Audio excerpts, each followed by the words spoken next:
Salut à tous et bienvenue sur la chaîne de la Grimpe Facile. Dans ma première vidéo, on avait vu comment s'entraîner dans une salle d'escalade. Sauf que quand on n'a pas le temps ou pas les moyens d'aller dans une salle, eh bien ça devient compliqué de rester en forme et de s'entraîner. Et en plus, quand on est blessé, comme par exemple moi en ce moment, eh bien du coup on n'a pas les moyens de s'entraîner. Enfin bref, ça c'est ce qu'on va voir justement aujourd'hui, comment s'entraîner chez soi.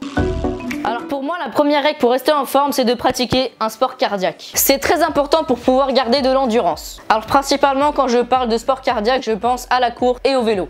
Enfin après, il y en a vraiment plein. Alors après, je sais pas si vous connaissez, mais il y a des vélos qu'on peut avoir chez soi. Si vous avez ça, eh bien c'est parfait. Alors vous allez me dire, mais si on a un problème à la jambe, comment on fait? Eh bien c'est vraiment très simple. Il existe vraiment plein de sports dans tous les domaines, donc je suis sûre que vous allez trouver une alternative. Par exemple, vous avez un problème à la jambe, eh bien c'est pas grave parce qu'avec l'escalade, on peut toujours s'entraîner avec les mains. Et sinon, vous pouvez toujours faire du gainage à un pied. Alors après, bien sûr, il y a des moments où on ne pourra pas trouver d'alternative. Car par exemple, vous avez la main dans le plâtre, et bah vous n'aurez pas vraiment trop d'alternatives. À part, vous pouvez toujours courir, mais si vous tombez, eh bien ça fera très mal. Et je vous déconseille d'ailleurs de faire ça. En tout cas, pour ceux qui peuvent faire cet exercice, eh bien c'est parfait. Et pour ceux qui ne le peuvent pas malheureusement, eh bien on va passer tout de suite à l'exercice suivant.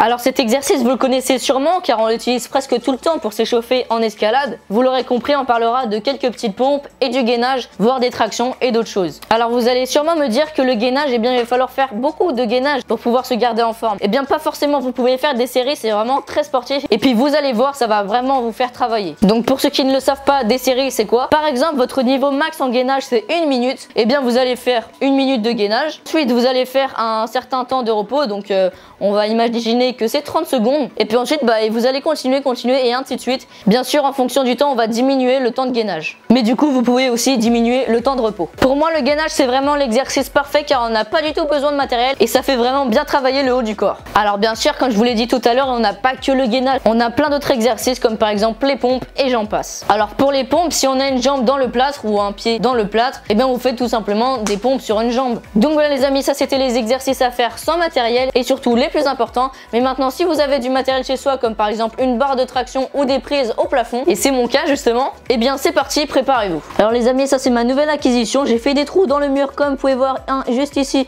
et un autre juste ici, et puis j'ai attaché des prises de chez Max Climbing, donc je vous mets le lien dans la description si vous êtes intéressé. Comme vous pouvez voir, c'est des prises et on peut mettre ses mains ici, ici, enfin bref, il y a vraiment plein de combinaisons.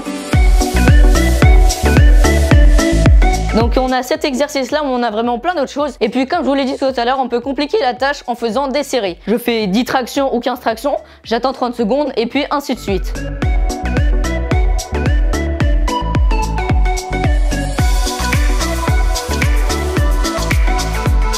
A few moments later.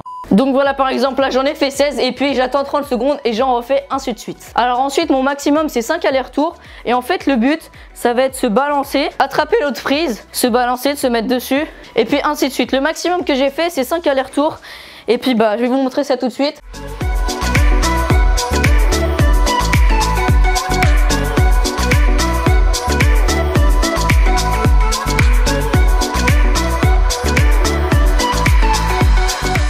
Donc voilà, on a ce genre d'exercice qui est vraiment assez sportif. Et puis sinon, on a un autre exercice qui est assez connu. C'est tout simplement de mettre ses jambes en équerre et puis faire des tractions. C'est vraiment un exercice qui est vraiment très compliqué. Si vous n'y arrivez pas, vous pouvez déjà faire une traction, ensuite mettre les jambes en équerre, attendre 5 secondes, puis faire des tractions et puis ainsi de suite. Vous allez voir, vous allez y arriver vraiment très rapidement. Voilà, après des exercices, on en a vraiment plein. Donc voilà les amis, c'était les quelques exercices avec du matériel ou sans matériel. Sur ce, si cette vidéo vous a plu, n'hésitez pas à mettre un pouce bleu. Si vous avez des questions, c'est dans les commentaires. N'hésitez pas à vous abonner pour apprendre plus de choses. Sur ce, c'était la Grimpe Facile et à la prochaine vidéo. Salut! Et bienvenue sur la chaîne de la Grimpe Facile. La semaine dernière, je vous avais appris à choisir son système d'achat.